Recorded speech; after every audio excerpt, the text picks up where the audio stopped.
साथियों, जब मैं सुझावों की बात करता हूं, तो आपके सामने खुला आसमान है। हमें देश में एक ऐसी अमृत पीढ़ी को तैयार करना है जो आने वाले वर्षों में देश की कर्णधार बनेगी, जो देश को नेतृत्व और दिशा देगी। हमें देश के एक ऐसी नौजवान पौध को तैयार करना है जो देश हित को सर्वोपरि रखते, जो अपने कर्तव्यों को सर्वोपरि रखें। हमें सिर्फ शिक्षा और कौशल तक ही सीमित नहीं रहना है। एक नागरिक के तौर पर 2400 घंटे देश के नागरिक कैसे सजग रहें, इस दिशा में भी प्रयास बढ़ाने आवश्यक है। हमें समाज में वो चेतना लानी है, कैमरे लगे हो या न लगे हो, लोग ट्रैफिक की रेड लाइट जंप न करें।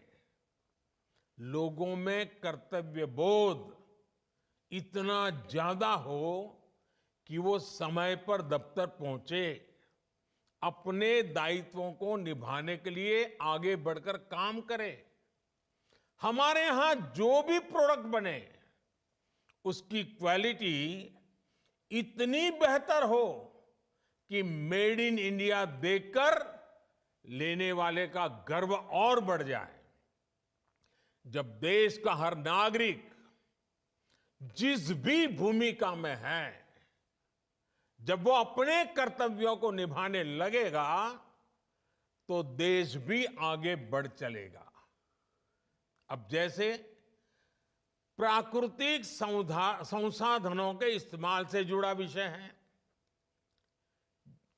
जब जल संरक्षण को लेकर गंभीरता बढ़ेगी, जब बिजली बचाने को लेकर गंभीरता बढ़ेगी, जब धरती मां को बचाने के लिए केमिकल का इस्तेमाल कम होगा, जब पब्लिक ट्रांसपोर्ट के ज्यादा से ज्यादा इस्तेमाल के प्रति गंभीरता होगी, तो समाज पर, देश पर, हर क्षेत्र में बहुत ज्यादा सकारात्मक प्रभाव पड़ेगा।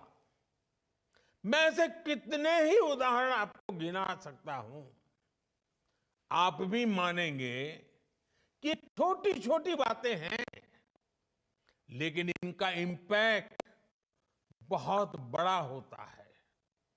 स्वच्छता के जन आंदोलन को नई ऊर्जा कैसे दी जाए, इसके लिए भी आपके सुझाव अहम होंगे।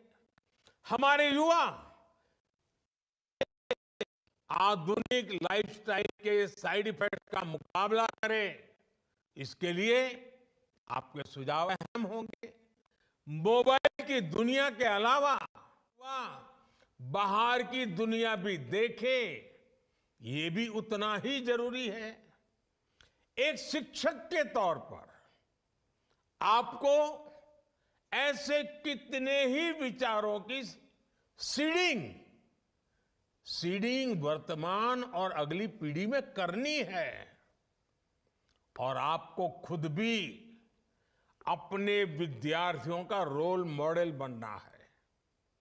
देश के नागरिक जब देश के हित की सोचेंगे, तभी एक सशक्त समाज का निर्माण होगा।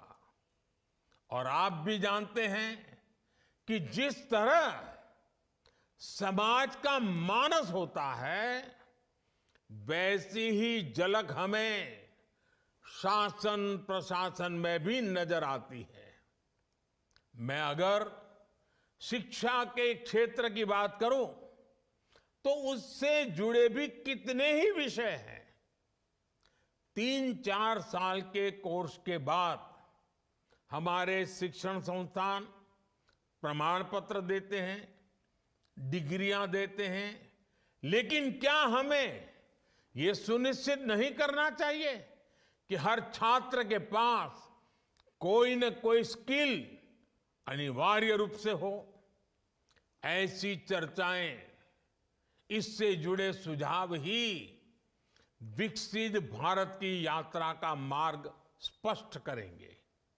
इसलिए आपको अपने हर कैंपस, हर संस्थान और राज्य के स्तर पर इन विषयों पर मंथन की एक व्यापक प्रक्रिया के रूप में आगे बढ़ना चाहिए।